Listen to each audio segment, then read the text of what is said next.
Armelle Lecléache, un départ à huis clos, le chenal qui sera vide demain. Est-ce que vous vous mettez à la place en fait des skippers qui disputent le Vendée Globe cette année et comment vous auriez vécu ça à votre avis?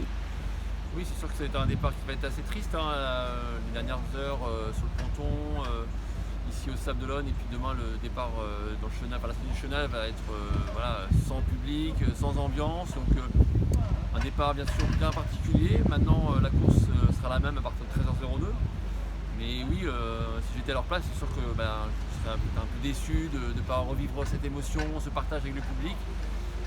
Je pense que pour certains, ce sera peut-être même plus facile parce qu'ils ne seront peut-être pas submergés par tout ça et ils seront peut-être plus facilement concentrés sur le départ.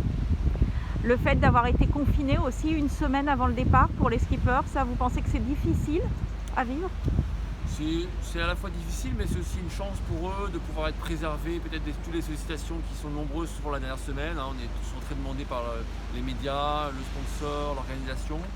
Là, finalement, ils étaient tranquillement, on va dire, avec les plus proches et à répondre à des interviews, bien sûr, mais par téléphone ou par internet.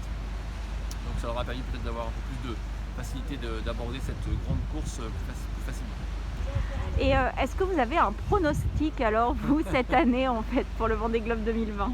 Ah, bien sûr, il y a beaucoup de questions autour de qui va gagner le Vendée Globe, qui seront les heureux vainqueurs ou le podium, enfin les heureux concurrents sur le podium. Donc, c'est très ouvert cette année, on a bien sûr des favoris. Moi je pense bien sûr à Jérémy Bayou et Alex Thompson qui étaient sur le podium avec moi il y a 4 ans. Ils ont vraiment l'envie de gagner ce Vendée Globe. Il y aura Charlie Dalin aussi qui a un très bon projet avec un super bateau.